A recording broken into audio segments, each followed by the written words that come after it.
Olá pessoal, tudo bom com vocês? Eu sou o professor Carlos Eduardo, estaremos juntos nas aulas de matemática e suas tecnologias. E na aula de hoje falaremos sobre a matemática na administração da renda familiar. O que é matemática, na administração da renda familiar e qual é a relação que tem com o nosso projeto de vida? Vamos descobrir? Então pessoal, vamos falar sobre a importância da matemática para a renda familiar. Você já parou para pensar? Então, muitas vezes você talvez tenha participado ou nas suas finanças pessoais ou na sua família junto com os demais membros, os parentes, as pessoas que estão juntos na sua casa, e discutiu os gastos, discutiu, como controlar, o consumo, e sempre a gente precisa da matemática para isso. A matemática ela está presente na nossa renda familiar todo o tempo. Se a gente faz esse controle, com certeza a gente vai ter aí uma eficiência melhor nos gastos e vai conseguir lidar melhor, com o que a gente precisa fazer aí, fechar a conta, a renda e os gastos que são necessários para o consumo aí da família, o sustento da família.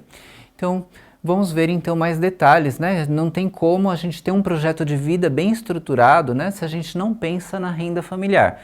Qualquer que seja o seu modelo de família, se você ainda está vivendo com outros parentes, ou está vivendo sozinho, ou se você está vivendo de diferentes formas, você tem que planejar. Esse é o segredo, o controle da renda familiar com a ajuda da matemática. E nós vamos então ver que a Maria Antenada, ela sempre fez isso junto com a sua família. Ela sempre participou das discussões para planejar, como diminuir gastos em uma área, gastar para poder planejar uma viagem, planejar uma compra adicional que a família precisa, para fazer a conta fechar. Ela sempre participou de todos os debates e ela cooperou como membro da família com a sua parte, ajudando a consumir de uma maneira consciente. Então agora ela tem lições valiosas que ela vai levar para a sua vida pessoal e para o seu projeto de vida. Então, vamos ver então como a Maria Antenada está estudando mais sobre essa questão da administração da renda familiar. Então, aqui um problema que a Maria Antenada está resolvendo agora fala sobre os gastos mensais de uma família. Diz assim: uma família deseja controlar seus gastos mensais em 3 categorias principais: alimentação, moradia e transporte. Então, eles têm aí as equações dos seus gastos, Então, observem ali equações 1, 2 e 3, a letra A está representando alimentação, a letra M está representando moradia e a letra T está representando transporte. E ali, depois do igual, é o total do orçamento mensal ali, 2.000, 1.500 e 1.800. Então, com essas 3 áreas, Então, se você pegar ali as 3 equações, 2A mais 3M mais T igual a 2.000, A mais 2M mais 2T igual a 1.500 e 3A mais M mais 2T igual a 1.800, você tem ali a composição de 3 diferentes mês com os gastos nessas 3 áreas, mas agora a ideia é a gente descobrir individualmente quanto que foi gasto com alimentação, quanto que foi gasto com moradia, quanto que foi gasto com transporte. Vamos então ver como que pode ser resolvido esse sistema de equações. Vamos continuar na mesma linha que vimos na aula anterior, usando os coeficientes das equações. A diferença é que aqui a gente tem A, M e T. Na outra aula a gente estava usando X, Y e Z. A gente vai trabalhar primeiro com os coeficientes, mas diferente do que a gente fez na aula anterior, a gente não vai voltar para as equações que ficaram mais simples. Nós vamos até o final numa técnica que, se você conseguir produzir uma diagonal que todos os números sejam iguais a 1 e os demais zeros, você consegue a solução na última coluna. Vocês vão perceber isso aqui, a gente vai fazer junto, Então, quais são os coeficientes, pessoal? Lembrando que ali na nossa tabela ficou x1, x2, x3, mas esses x1, x2, x3 estão representando as 3 áreas: alimentação, moradia e transporte. Depois, no final, a gente volta a usar as 3 letras, A, M e T. Então, observem ali, na coluna da esquerda, 1, 2, 3, é só a enumeração da linha, Não faz parte ali dos dados. A partir da coluna do X1 são as informações, Quais eram as informações olhando ali na coluna do A? O A, na primeira linha, na primeira equação, quando você olha ali, destacado em vermelho, Então você tem 2A mais 3M mais T, então 2A, então ficou 2. 3M, então na primeira linha ali ficou 3, depois 1T. ficou 1, que é igual a 2.000. A gente está pegando só os coeficientes das equações e colocando em cada linha, tá? Então, ó, a segunda linha ali na equação, ó, 1A, 2M mais 2T, então ó, ficou 1, 2 e 2, são os coeficientes. Quando o A não tem nada na frente é 1, né? A gente nunca representa o 1 na frente da letra. Então, tudo isso igual a 1.500, porque a gente está olhando a segunda equação e colocando só os seus coeficientes, que são os números que estão na frente.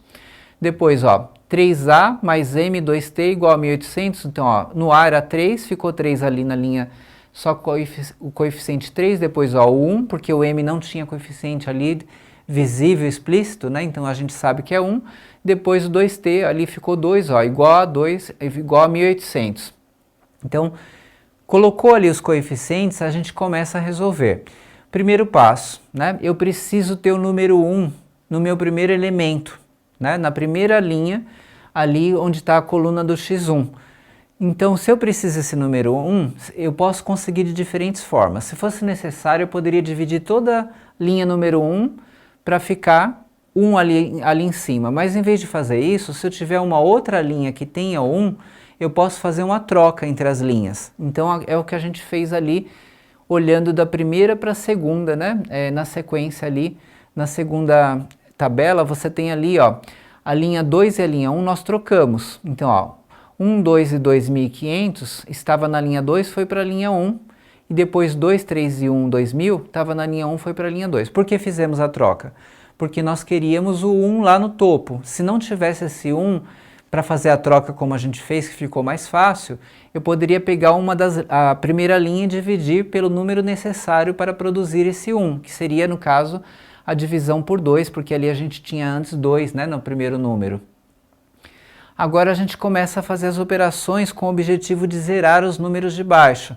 Para zerar esses números de baixo, eu olho agora naquele número 1 que a gente precisava na primeira linha, e aí a pergunta é, qual número você multiplicaria a primeira linha, né, para zerar aquele 2 que está ali na linha 2, né?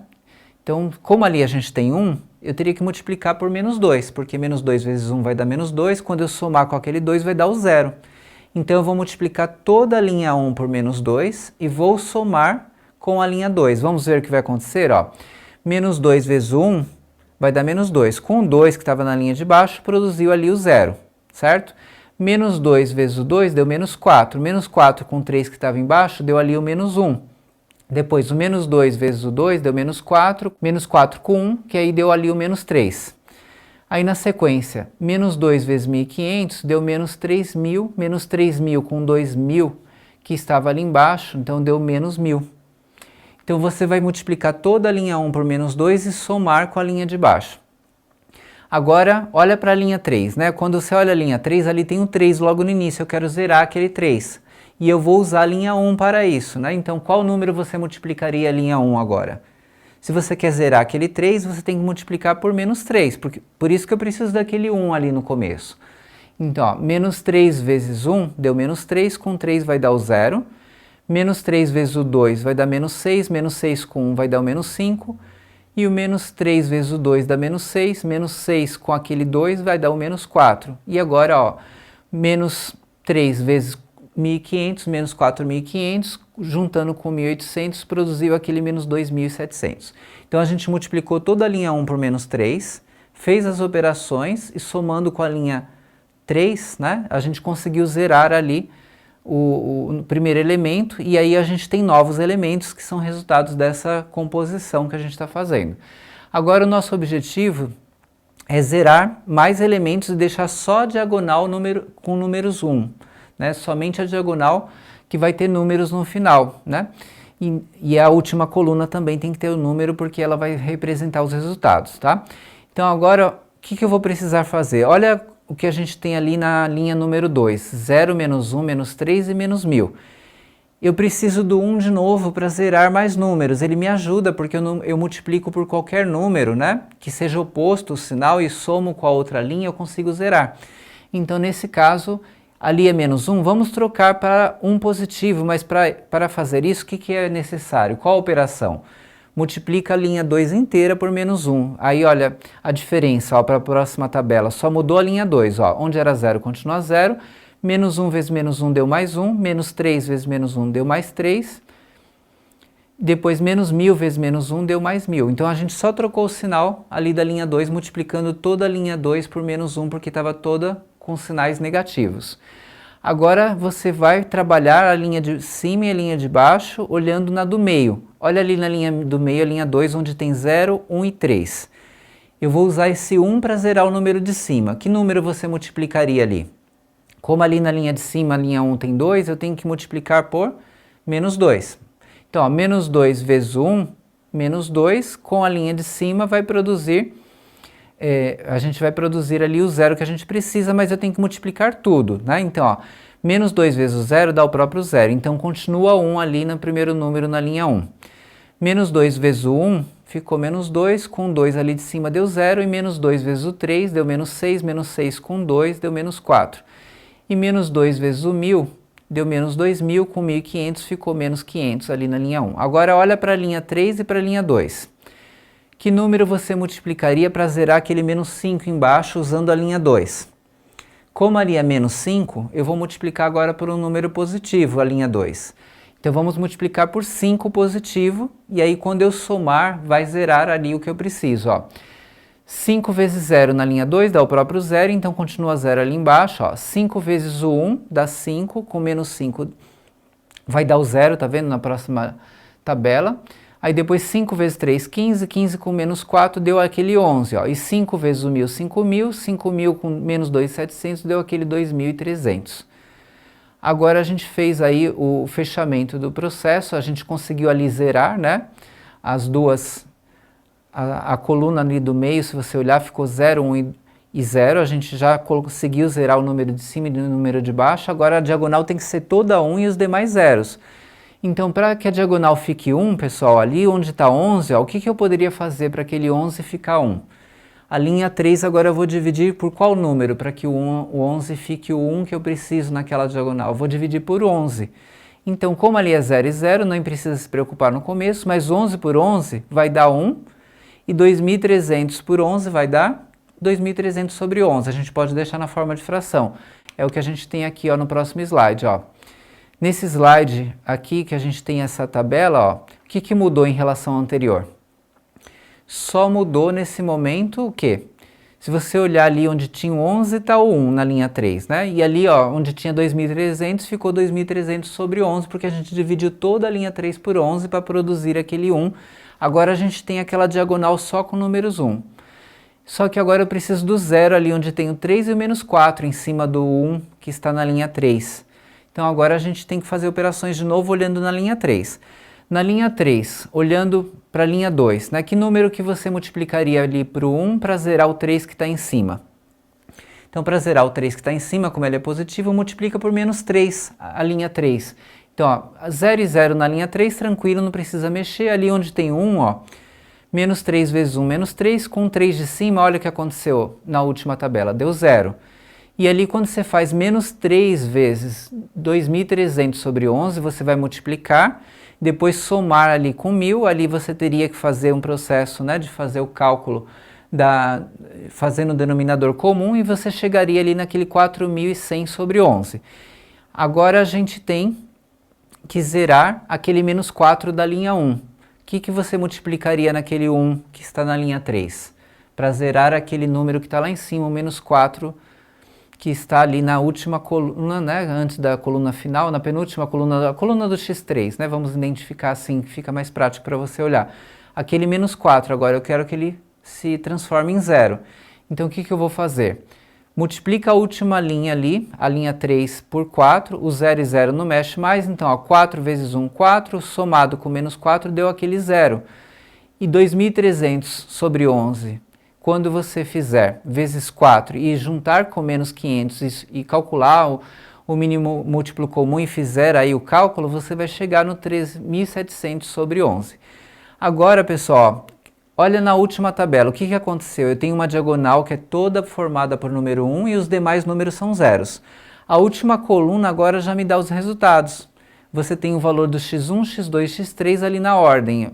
x1 é 3.700 sobre 11, x2 4.100 sobre 11, x3 2.300 sobre 11, como ali eram 3 áreas, né, a alimentação, moradia e transporte, a gente pode trocar as letras. Se eu quisesse em decimal, era só dividir essas frações, mas não é obrigatório, a gente manteve aqui os resultados na forma de fração. Então essa técnica, você vai fazendo várias operações e o objetivo é deixar a diagonal só com o número 1 e os demais elementos zeros. A última coluna vai produzir naturalmente os resultados para você, que serão os valores ali na sequência, que ali da coluna 1 deu o resultado, ó, x1, a gente encontrou na primeira linha o resultado, x2 na segunda linha, x3 na terceira linha, e aí você já tem aí o resultado final, acabou só usando as tabelas, não precisa voltar para as equações. Esse método de Gauss é bastante usado para que você possa operar. Quando você treina e pega a prática, você vai ver que ele termina sendo um facilitador. Terminamos então os resultados aqui dos nossos problemas, alimentação, moradia e transporte, já temos ali a resposta. Agora, qualquer outro problema que você necessite, é só você começar com esse processo de organizar os coeficientes e trabalhar para chegar nessa diagonal formada por 1 e os demais elementos zeros. Então, pessoal, esse aqui é para vocês pensarem um pouquinho. Então, eu vou deixar vocês pensarem, daqui a pouco a gente já volta. Então, pessoal, parabéns se chegaram aqui na letra D, né? Por que na letra D? Porque quando você soma, né, o total de questões de x e y, tem que dar o total 20, né? Que era ali 20 questões. E quando você olha na letra D, x menos y dá 4, porque é justamente o que o enunciado fala a diferença entre as verdadeiras e as falsas. Então a gente teria ali a representação na letra D. Solta a vinheta de curiosidade.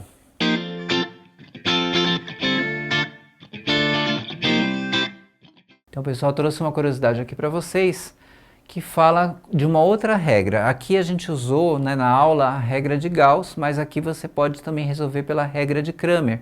É uma outra técnica para sistema de equações, vale a pena conferir o vídeo na íntegra. 3 incógnitas, né? Como que você consegue descobrir? Vale, né, observar antes de iniciar a resolução que a regra de Cramer ela é feita, né, para matrizes que sejam quadradas, ou seja, que tenha a mesma quantidade de linhas e colunas, que é o que a gente vai ver no exemplo a seguir. Esse é um exemplo, né, de uma matriz que será quadrada, mesma quantidade de linhas e colunas, conforme eu vou detalhar no passo a passo. Vejamos então a seguir. Primeiramente aqui, pessoal, ó, o sistema que vocês já observaram, certo? Temos então aqui ó, as 3 incógnitas, x, y e z, e temos as 3 equações, ok? É uma matriz, vai formar uma matriz quadrada no passo a passo aí.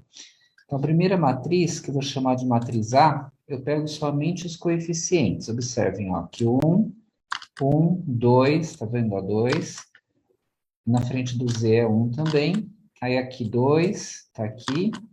Menos 1, que é o valor do Y aqui. O coeficiente do Z, né? Aqui não é o valor do Y, perdão, o coeficiente, né, do Y. O coeficiente do Z. O coeficiente do X, aqui na terceira linha. O coeficiente do Y agora mais 1. E o coeficiente do Z aqui embaixo, menos 1.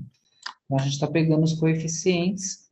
Deixa de lado aqui esses valores, né? Os valores que estão depois da igualdade, pega só os coeficientes de x, y e z. Tendo montado a primeira estrutura aqui de matriz, observem, ó, tem 3 linhas, né? 1, 2, 3, e tem 3 colunas, é uma matriz quadrada, ok? Vamos então fazer o determinante da primeira matriz. Para fazer o determinante da matriz, você repete as 2 primeiras colunas aqui, ó, 1, 2 e 3, 2 menos 1 e menos 1, que são os valores que estão aqui, ó. Peguei esses valores, primeira coluna, segunda coluna, e fiz o processo de repetição aqui abaixo, observem. E agora, a gente faz essa multiplicação das diagonais. Observem aqui as diagonais em vermelho, né? E as diagonais que estão em verde. E aí você vai multiplicar, e sempre, quando terminar aqui a multiplicação das diagonais verdes, no final você considera menos e vai trocar, vai alterar os valores, e no final aqui das multiplicações em vermelho você considera o mais. Então, prevalece o sinal que você encontrar na multiplicação. Vamos ver então como que fica, ó. A seguir, temos então aqui, ó. Se você faz aqui a multiplicação Uma vez o menos um, menos um vezes menos um dá mais um, né? Porque aqui no final é mais na diagonal em vermelho. Então, pessoal, chegamos aqui nesse momento que eu sempre lembro para vocês, né, dos materiais adicionais, né? Então, consultem aí os materiais que estão aí disponíveis, os vídeos aí no Saiba Mais, não deixem de consultá-los que ajuda muito. E vamos para a nossa frase de conclusão. A matemática pode ajudar na administração da sua renda familiar, que é uma parte essencial do seu projeto de vida. Ótimos estudos a todos!